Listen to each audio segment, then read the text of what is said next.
Good morning. আমরা cab চালক, এই হচ্ছে আমার গাড়ি।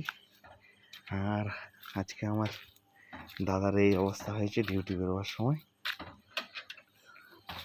স্টেপনি খুলতে গিয়ে স্টেপনি ভেঙে ফেলেছে।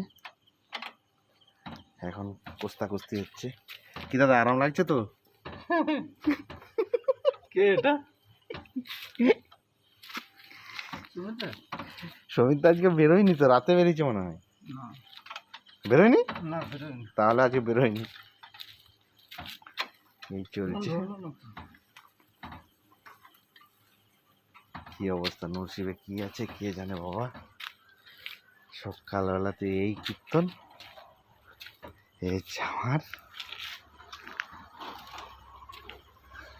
এরকম রাস্তা তো হয়েছে, রাস্তার অবস্থা কিচ্ছু করার নেই। আজকে টাইমটা এখানেই খেয়ে নেবে। 4:30 4:40 বেজে যাওয়া মানে তো মার্কেটে ট্রাই করা যেতে পারে। আমরা তো এমনিতেই চাকা পাঞ্চা নিয়ে কোথায় খুঁজবে? হ্যাঁ, তো আরামসে একটা মেরে আর বাইপাসের উপরে যেখানে যাবে সেখানেই তোমার খোলা আছে, প্রবলেম কিচ্ছু নেই। বাইপাসে তো 24 ঘন্টা খোলা থাকে। দেখো নি রুবিডো 6টা 7টা অবধি তো টিভি দিচ্ছিল না। তুমি তো বেরোলে, তারপর দেখলাম খুড়িগাছি রোডটা নিলে। হ্যাঁ, ওই দিকে গেলাম তো।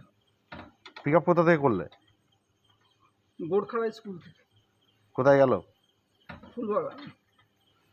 এত কম রেট দিচ্ছে আমাদের ওখান থেকে।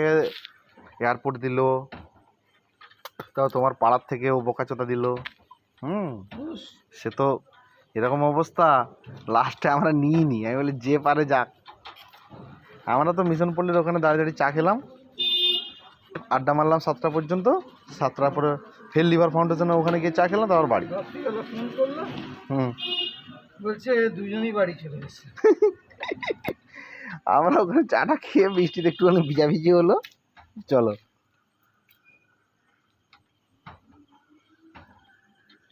হ্যাঁ, অনেকদিন কুস্তাকুস্তি করনি, করো।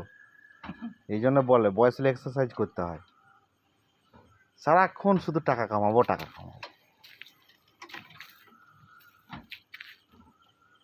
তোমার ইয়েটা ভালো না, এই যেটা ঘোরাচ্ছ মালটা ভালো না। মালটা সোজা হলে অনেক তাড়াতাড়ি স্পিডে ঘুরে।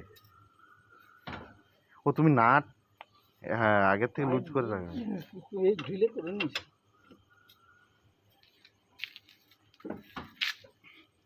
বাহ, এখনো জোশ আছে।